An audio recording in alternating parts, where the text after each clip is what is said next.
Good day, I'm Theodore Henry, and this is your JIS News for Tuesday, January 28, 2025.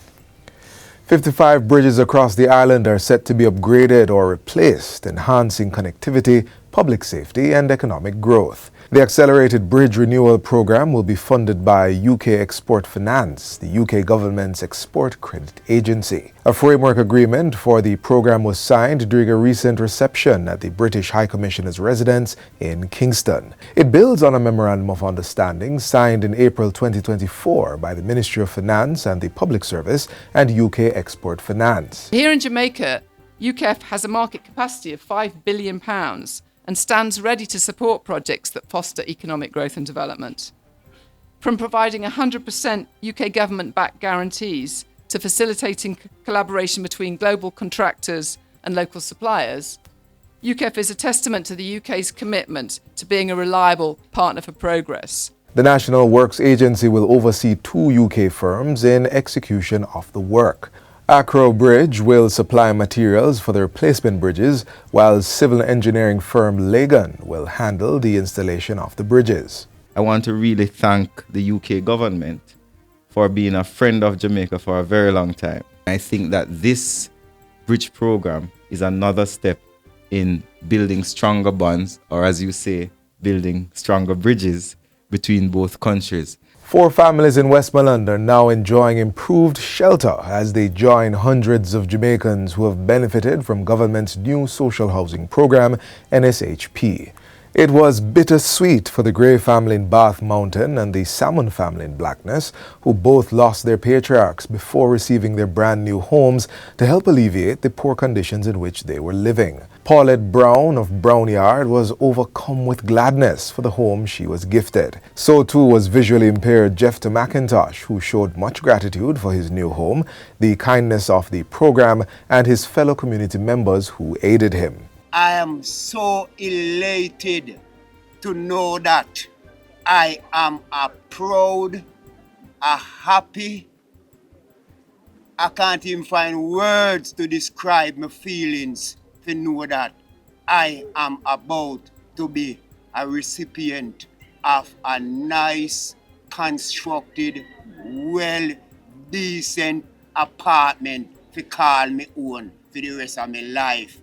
It's amazing. Prime Minister Dr. Andrew Holness, who presented the units, promised that there were plans in place to make sure that the people of Westmoreland get the attention they deserve. Westmoreland has many assets, many opportunities, and we are going to ensure that we put in place an economic plan for Westmoreland, which will develop not just your roads and your water, but provide an economy which will give income to the many young persons who are in this parish. The Prime Minister says he will have more about these plans in his upcoming budget presentation.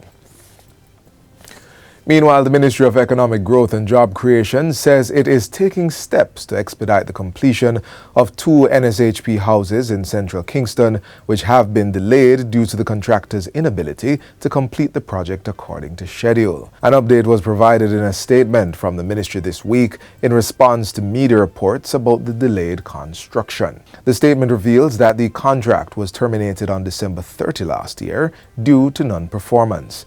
It came after 2 requests for extension were granted, but the work was still not completed. The contract was put back to tender, and the ministry is now working towards ensuring that the project is completed by the end of February. The NSHP has so far delivered 280 units, benefiting over 968 individuals across 57 of the 63 constituencies in Jamaica. Currently, there are 40 projects being pursued, and a total of 75 projects, or 242 units, are expected to commence between now and the next financial year. In the Central Kingston constituency, 6 housing units have been completed to date, and 5 are under construction. The government has distributed more than 4,000 citrus plants in Manchester as part of a broader initiative to revive the country's citrus industry.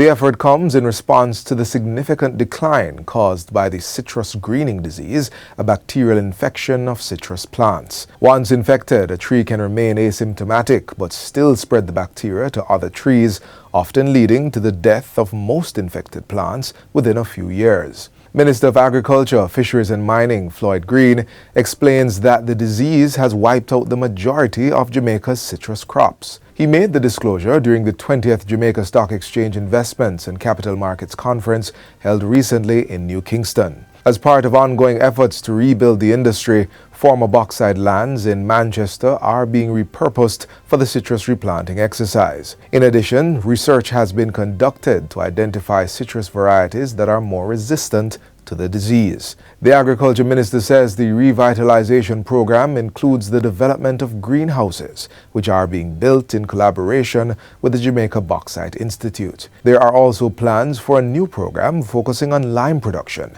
which will involve planting lime varieties that are better equipped to resist citrus greening. Education Minister Dr. Dana Morris-Dixon has announced plans to increase teaching time and introduce specialized interventions to assist students and schools facing significant challenges. She made the statement during the recent official launch of the Grade 7 Academy at the Holy Trinity High School. The program, which is spearheaded by St. Michael's College in partnership with the ministry, offers an adjusted curriculum focused on remedial reading, writing, and numeracy. It began at Holy Trinity High in September 2024 and at Newell High in January. Minister Morris-Dixon has praised the Academy's data-driven approach and the comprehensive research that has gone into understanding the environmental factors affecting student achievement. I welcome all the data and the approach that's taken in this particular initiative because it will help us to understand what we can do with the other schools. So this is all about scaling, but we have to learn from different institutions and learn what works and what's not working. The primary focus of the program is to improve literacy and numeracy for students entering high school with lower academic performance. The first year will prioritize remedial classes to build foundational skills with a goal of raising reading levels from 12% at grade 6 to 70%. We're going to limit the student intake so that no class has more than 20 students. And the second thing is we suspended the normal curriculum. We reduced the number of subjects on the timetable to make space, more space even for language arts and maths every day. 1 hour of uninterrupted instruction complemented by 40 minutes of practice on the prescribed software in each discipline. And finally, close to 10,000 Jamaicans participated in government's inaugural Health and Wellness Career Expo and Employment Fair from January 22 to 23. It was held at the University of the West Indies, Mona campus. The Ministry of Health and Wellness organized the event in response to the limited availability of professionals for some specialist areas and the challenges caused by migration and competition from overseas recruiters. From preliminary count, close to 3,000 persons were screened for the available 600-plus job vacancies. Almost 7,000 students and other members of the public visited various booths with more than 26 pathways in health on display. Minister Christopher Tufton has signaled that the event will become a regular staple to fill vacant positions in the health system. This is not and should not be viewed, this expo and job fair, as a one-off singular event. He also stressed that the government would continue to provide incentives for persons to enter the health sector through initiatives such as the $2.5 billion Dr. Barry Wint Scholarship. Last year we gave 600 people. This year we will continue for the next 4 years. And of course, have those persons come back to work in public health. And that's it for JIS News Today. I'm Theodore Henry. Thanks for watching.